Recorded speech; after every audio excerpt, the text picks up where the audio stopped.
જો એક વેપારી તેની મૂડી દર વર્ષે બમણી કરતો હોય તો અને 4 વર્ષે તે 12 લાખ રૂપિયા બનાવે છે તો તેણે કેટલા મૂડીથી ધંધો શરૂ કર્યો હશે? અહીં આપેલ પ્રશ્ન ઓપ્શન ઉપરથી કરવાનો પ્રયત્ન કરીએ. ધારો કે એને 0 વર્ષ એટલે શરૂઆતમાં એને 75,000 રૂપિયા લઈને ધંધો શરૂ કર્યો છે એવું માનીને આગળ વધીએ. જો 12 લાખ રૂપિયા 4 વર્ષે બની જતા હશે તો આ દાખલાનો જવાબ 75,000 રૂપિયા આવશે.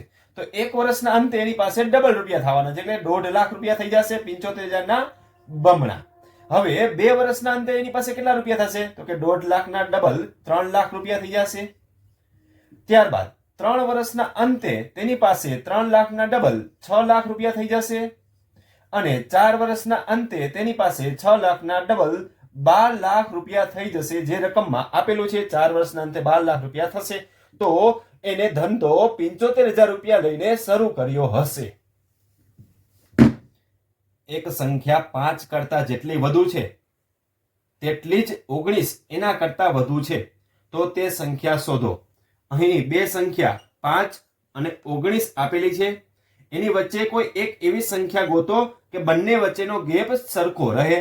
તો સૌપ્રથમ આ બે સંખ્યા વચ્ચેનો ગેપ જોઈએ તો આ બે વચ્ચે સંખ્યાનો ગેપ 14 છે, પણ મારે આ બે સંખ્યા વચ્ચેનો ગેપ સરખો છે એ ગોતવા માટે 14 ને 2 વડે ભાંગીએ તો 7 આવશે. તો એનો અર્થ એવો થયો કે 5 અને આ એક એવી સંખ્યા વચ્ચે 7 નો ગેપ હશે અને અહીં આપેલી એવી સંખ્યા અને 19 વચ્ચે પણ 7 નો જ ગેપ હશે. તો 5 માં 7 ઉમેરું તો 12 થાય અને 12 માં પાછા 7 ઉમેરું તો 19 થાય. તો જે સંખ્યા શોધવાની હતી એ મળી ગઈ. કેમ? તો કે જો 5 માં 7 નો ગેપ રાખીએ તો 12 થાય અને 19 પણ 12 કરતા 7 ના ગેપથી વધુ છે. તો આ પ્રશ્નનો સાચો જવાબ 12 મળશે. એક માણસ પોતાના ઘરથી 3 કિમી પૂર્વ દિશામાં, ત્યારબાદ 4 કિમી દક્ષિણ દિશામાં અને છેવટે 6 કિમી પશ્ચિમ દિશામાં જાય છે. તો હવે માણસે તેના ઘરથી કેટલા અંતરે હશે તે ગોતવાનું છે. હવે માણસ અહીંથી હાલવાની શરૂઆત કરે છે અને પૂર્વમાં 3 કિમી અંતર કાપીને અહીં પહોંચે છે. ત્યારબાદ દક્ષિણ દિશામાં 4 કિમી અંતર કાપીને અહીં પહોંચે છે. ત્યારબાદ તે ફરી પશ્ચિમ દિશામાં ફરીને 6 કિમીનું અંતર કાપીને અહીં પહોંચે છે. તો એના ઘરથી અહીંયા સુધીનું અંતર શોધો. હવે અહીં જોઈએ તો કે અહીં આટલું 3 કિમીનું અંતર હોય તો આટલું પણ 3 કિમીનું જ અંતર થાય.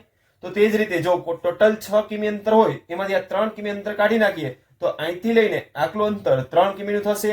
અને એ જ રીતે જો અહીંથી અહીંયા સુધીનું અંતર 4 કિમીનું હોય તો અહીંથી પણ અંતર 4 કિમીનું થશે. હવે આટલો ભાગ વિચારીએ તો આટલો ભાગ છે એ ત્રિકોણ આકાર બનશે અને એ કાટકોણ ત્રિકોણ બનશે. હવે કાટકોણ ત્રિકોણની અંદર એક પાયથાગોરસની ત્રિપુટી આવે 3, 4 અને 5 જે પાયથાગોરસની ફેમસ ત્રિપુટી છે. તો અહીંથી એના ઘરથી એને અંતર ગોતવાનું કીધું હતું જે અંતર 5 કિલોમીટર અંતર મળશે. 2, 5, 10, 17 ખાલી જગ્યા 37, 50 આપેલ શ્રેણીમાં ખૂટતી સંખ્યા શોધો. અહીં શ્રેણી કઈ રીતે આગળ વધી રહી છે તે ગોતી અને ખાલી જગ્યામાં ખૂટતી સંખ્યા ગોતી લઈએ. તો હવે 2 માંથી 5 નંબરનું પદ કઈ રીતે બન્યું હશે? તો કે 3 ઉમેરવાથી 5 બન્યું હશે. એ જ રીતે 5 માંથી 10 કઈ રીતે બન્યું હશે? તો કે એમાં 5 ઉમેરવાથી 10 બન્યું હશે. એ જ રીતે 10 માંથી 17 નંબરનું પદ કઈ રીતે બન્યું હશે? તો કે 7 ઉમેરવાથી બન્યું હશે. અહીં શ્રેણીની અંદર જોતા એક પેટર્ન જોવા મળે છે 3, 5, 7 જે એકી સંખ્યાનો ઉમેરો કરતો જવાય છે. તો હવે 17 માં જો 9 ઉમેરવામાં આવે તો 26 થશે અને એ જ રીતે જો 26 ની અંદર 11 ઉમેરવામાં આવે તો 37 થશે અને 37 માં 13 ઉમેરવામાં આવે તો 50 થશે. એનો અર્થ કે શ્રેણીમાં એકી સંખ્યાનો ઉમેરો કરતો જવાનો છે અને ખૂટતું પદ 26 મળશે. જેથી આ દાખલાનો જવાબ 26 આવશે. જો 100 વિદ્યાર્થીઓમાંથી વર્ગમાં 75 વિદ્યાર્થીઓએ હિન્દી ભાષા અને 55 વિદ્યાર્થીઓએ સંસ્કૃત ભાષા લે તો કેટલા વિદ્યાર્થીઓએ બંને ભાષા હિન્દી અને સંસ્કૃત લીધી હશે? ક્લાસની અંદર ટોટલ 100 વિદ્યાર્થીઓ છે. એમાંથી હિન્દી ભાષા પસંદ કરતા હોય તેવા વિદ્યાર્થીઓની સંખ્યા 75 છે અને સંસ્કૃત ભાષા પસંદ કરતા હોય તેવા વિદ્યાર્થીઓની સંખ્યા 55 છે. હવે આ બંને ભાષાના કુલ વિદ્યાર્થીઓની સંખ્યા જોઈએ તો 130 વિદ્યાર્થીઓ થશે.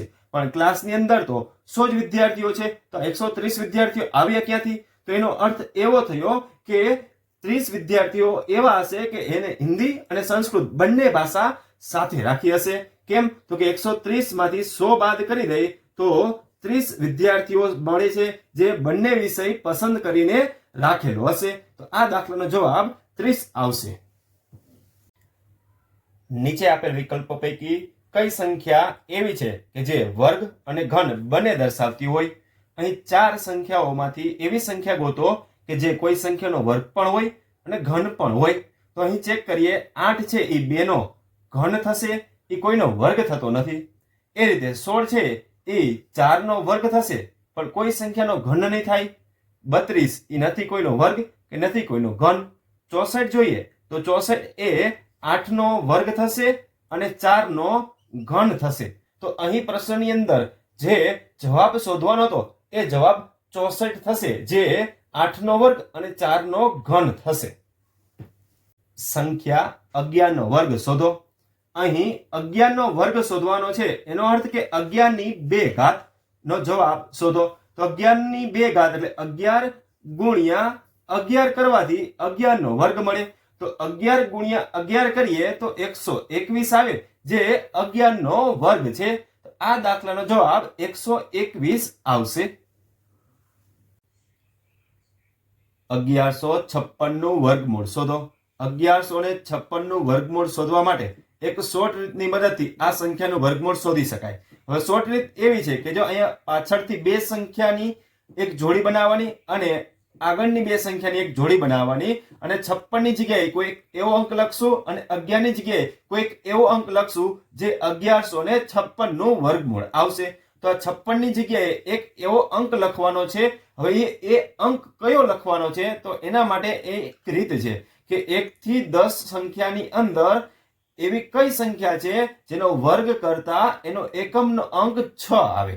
કારણ કે અહીં એકમનો અંક 6 છે, તો 4 નો વર્ગ કરતા 16 આવે અને 6 નો વર્ગ કરતા 36 આવે. આ 2 સંખ્યાની અંદર એકમનો અંક 6 આવે છે. તો 56 ની જગ્યાએ કાં તો 4 આવશે કાં તો 6 આવશે.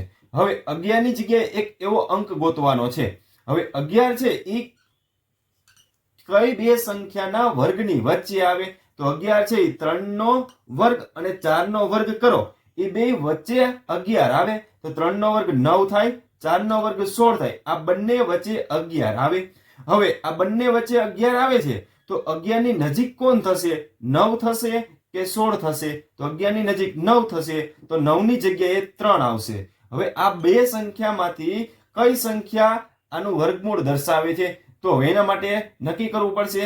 તો હવે જુઓ, અહીં આ 2 સંખ્યાની વચ્ચે 35 આવે અને 35 નો વર્ગ શોધવા માટે પણ એક શોર્ટ રીત છે. તો 35 નો વર્ગ શોધવો હોય તો અહીં 3 છે એની પછીની સંખ્યા 4 આવે, તો એનો ગુણાકાર 3 સાથે કરીએ તો 3 ગુણ્યા 4 12 થાય અને 5 નો વર્ગ 25 થાય. તો 35 નો વર્ગ 1225 આવે. હવે એના કરતા સંખ્યા નાની છે, તો એનો અર્થ એવો થાય કે 35 થી નાની સંખ્યા કઈ? 34.